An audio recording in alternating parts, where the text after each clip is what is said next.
நம்மளாம் ரொம்ப நாளாவே எதிர்பார்த்துக்கிட்டு இருந்த BB8 ப்ரோமோ வந்துச்சு. சரி, அதுக்கு நீயே ஃபீல் பண்ற? ஆண்டவரை காணோம். என்னப்பா செய்யறது, விதி விளையாடிச்சு. என்னதான் அவர் போனதை நம்ம மக்கள் எல்லாம் சந்தோஷமா கொண்டாடினாலும் எனக்கு என்னவோ கஷ்டமா தான் இருக்கு. அதாவது சாமி கும்பிட கோயிலுக்கு போறான், நம்மளே வந்து பக்தர்கள், நம்ம போய் சாமி ஆட முடியுமா? இதெல்லாம் ஆண்டவரை மிஸ் பண்ற சில பேருக்கு மட்டும் தான் தெரியும் அந்த ஃபீலிங்ஸ். பார்க்க முடியல, வருத்தமா இருக்கு. இருந்தாலும் வருத்தப்பட முடியாது. இப்பதான் மக்கள் சொல்ல வந்திருக்காப்புல, சரி என்னதான் பண்ணுவாரு சொல்லிட்டு ப்ரோமோ ஓபன் பண்ணி பார்த்தா உண்மையிலேயே ரெடி ஆகணும்னா கார்வலம் போனா போதாது, ஊர்வலம் போகணும். என்ன வச்சே அந்த ஆள் அடிக்கிறானுங்க. போஸ்ட் பண்ண வந்த சேதுனாவை ரோஸ்ட் பண்ண வச்சிருக்கீங்க. அதுவும் யார? எங்க ஆண்டவரே. எது எது என்னன்னு யார் யாரு எப்படி எப்படின்னு தெரிஞ்சு போச்சு. ஆனா பாவே அந்த மனுஷன் சீசன் 7 வரைக்கும் அவரை வச்சு ஹோஸ்ட் பண்ணீங்க, சீசன் 8ல அவரையே வச்சு ரோஸ்ட் பண்ணிட்டீங்கல்ல. ஆனா இது வரைக்கும் அந்த ப்ரோமோலயே இந்த ப்ரோமோ தான் வந்து ஸ்டார்டிங் ஹைப் ஏத்துற மாதிரி இருக்குது. இது வந்து நமக்கு என்ன தெரியுதுன்னா, நமக்கு பிரயோஜனம் இல்லைன்னா அவன் நமக்கு எக்ஸ்ட்ரா லக்கேஜ் தான். ஆனா ஆண்டவருக்கே இந்த கதியா கேட்க தோணுதா? உனக்கு வாங்கி பேஜி தான் வருவா வருவா.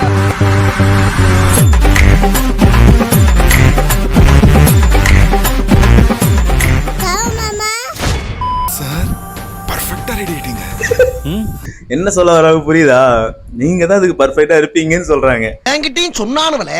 அப்ப எங்க ஆண்டவர்னா என்னடா பண்ணிருந்தாரு ஒரு நாளா?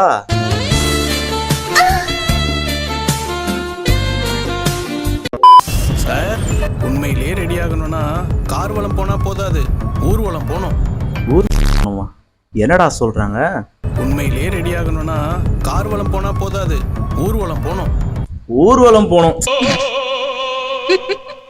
சோ அப்ப எங்க ஆண்டவர் ஒரு நாளா ஊர்வலம் போயிருந்திருக்காரு.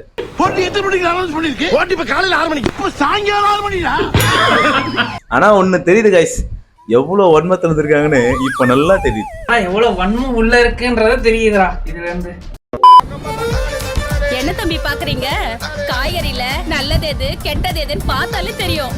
ஆனா மனுஷங்கள்ல அதாவது கார் ஓட்டுறது காய்கறி விக்கிற முத கொண்டு போட்டு அவர் பயமுத்த தான் பாக்குறாங்க. கண்டமாகறேன் காண்டமாகறேன் அதை பத்தி எல்லாம் நீ பேசாத. அங்கிள் தப்பாலன்னா எப்ப எந்த காரணம் தெரியும்ல. தெரியலனா என்ன பார்த்து காத்துக்கோங்க. சீசன் 7ல நடந்த பிரதீப்போட இஷ்யூ தான் சொல்றாங்க தெரியுது. ஆனா எதுக்கு சின்ன பையனை விட்டு சொல்ல வைக்கிறாங்க தெரியுமா? அதான் முதல்ல நானே யோசிக்கிறேன். சின்ன பசங்க எங்களுக்கே தெரிஞ்ச விஷயம் உங்களுக்கு எப்படி தெரியாம போச்சு? அதனால வந்து நீங்களாச்சும் கொஞ்சம் பார்த்து கார்டு கொடுங்க அப்படி சொல்லி சொல்ல வராங்க. அவனை ஒண்ணும் தெரியாத உதவாக்காரன்னு நினைக்காத, அவன் மகா கட்டிக்காரன். உதவாக்காரன் துப்பு கட்ட பையன்.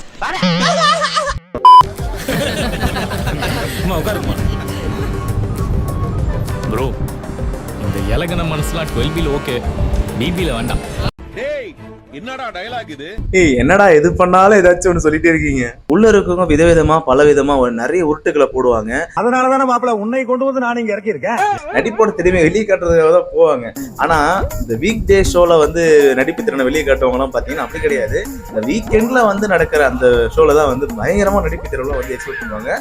நீங்க எனக்கு தினமும் கும்பிடுற குலதெய்வ மாதிரி. இந்த பிபின்றது ஒரு ஜங்கல் மாதிரி, அது உள்ள போனா கொஞ்சம் வேட்டையாடி தான் ஆகணும். அங்க இறக்கப்பட்டா நம்மளே இறையாயிடுவோம்னு சொல்ல வராங்க.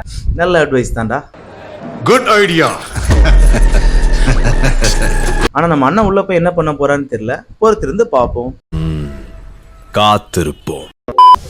தம்பி ஆளுக்கு ஒரு நியாயம் பேசுவாங்க. வாழைக்காய் பஜ்ஜி மாதிரி வள வளன்னு இருக்காம மிளகா பஜ்ஜி மாதிரி சும்மா சுருக்குன்னு கேட்கணும். கவனித்தீரா? வாழைக்காய் பஜ்ஜி போல வளவளன்னு இல்லாமலாம். எதுக்காக சன்னி லியோன் இந்த ஃபீல்டுக்கு வந்துச்சு? என்னைக்காவது யாரா யோசிச்சிருக்கீங்களா? ஆனா அவன் 2 விக்கெட் கூட எடுக்கல. இன்னும் பேசிக்கிட்டு தான் சார் இருக்கான். அந்த வளவள கொலன்னு ஒருத்தர் பேசந்தால் தான் இந்த ஷோ 7 வரைக்கும் வந்திருக்கு. முதுகுல குத்திட்டு இல்ல அடங்கொத்த போட. அதனால வந்து எது வந்தாலும் டக்கு டக்கு டக்கு டக்குன்னு ஸ்ட்ரைட் ஃபார்வர்டா சொல்லணும்னு நாங்க எதிர்பார்க்கிறோம்.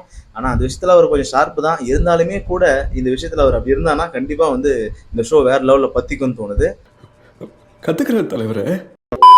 என்னடா பம்முற, உங்ககிட்ட சொல்றது கருத்து ஏதாவது இருக்கா? அதேதான் சார், வீக்கெண்ட்ல தான் சார் நல்ல மாதிரி பம்புவாங்க, வீக் டேஸ்ல எகிருவாங்க. உஷாரா இருங்க சார். சரிங்க சார். ஆனா இந்த பாயிண்ட்டை கண்டிப்பா எடுத்துக்கிட்டு தான் ஆகணும். ஏன்னா வந்து வீக் டேஸ் ஃபுல்லா நம்மளே வெறுப்போம், கடைசி நாள் பார்த்தா நம்மளே பரிதாபப்படுவாங்கள பார்த்து. ஏன்னா அவங்க பர்ஃபார்மன்ஸ் அப்படி இருக்கும். அதான் நேசம். ஸ்டார்டிங்ல இருந்து ரோஸ்ட் அப்படி கடைசியில வந்து ஒரு அட்வைஸ். அப்பா ஆக மொத்தம் இது ப்ரோமோ கிடையாது, ட்ரோல் அண்ட் அட்வைஸ். அப்படி போட்டு இப்படி போட்டு அப்படி போனானா, இப்படி போட்டு அப்படி போட்டு எப்படியோ போனானா, அந்த மாதிரி இல்லையா இருக்கு. பார்ப்போம் என்ன நடக்குதுன்னு பார்ப்போம். மேடையில் ஏறணும்னா முதல்ல களத்தில் ஏறணும். நம்ம இலக்கு என்னன்னு தெரிஞ்சுக்கணும். அதுக்காக கடினமாக உழைக்கணும். இப்பதான் அந்த மனுஷனே பேச விட்டுருக்கீங்க. 4 வார்த்தை பேசினாலும் அழகா பேசியிருக்காப்புல. எனக்கு தெரிஞ்சு ஹிட்டுடா ஆயிரம் தான் தோணுது. பிக் பாஸ் சீசன் 8 இந்த முறை ஆளும் புதுசு, ஆட்டமும் புதுசு. பொதுமக்களோட அபிப்பிராயத்தை சொல்ல வராங்க. சேம் டைம் இதுக்கு முன்னாடி நடந்த விஷயங்கள்லாம் சுட்டி காட்டுன்ற பேர்ல ரோஸ்ட் பண்ணி வச்சிருக்காங்க. கண்டிப்பா ஒரு மாற்றம் இருக்கணும் தான். ஏன்னா வந்து எப்பயுமே ஒரே மாதிரி போயிட்டு இருக்குது. இவரை பத்தி நிறைய தெரிஞ்சு வச்சிருக்காங்க. அதுவும் ஆண்டவரை பத்தி நிறையவே தெரிஞ்சு வச்சுட்டு தான் உள்ளே போறாங்க. ஒரு 4 வார்த்தை எக்ஸ்ட்ரா பேசினா அந்த அவர் வந்து கொஞ்சம் மயங்கிடுவாப்புல.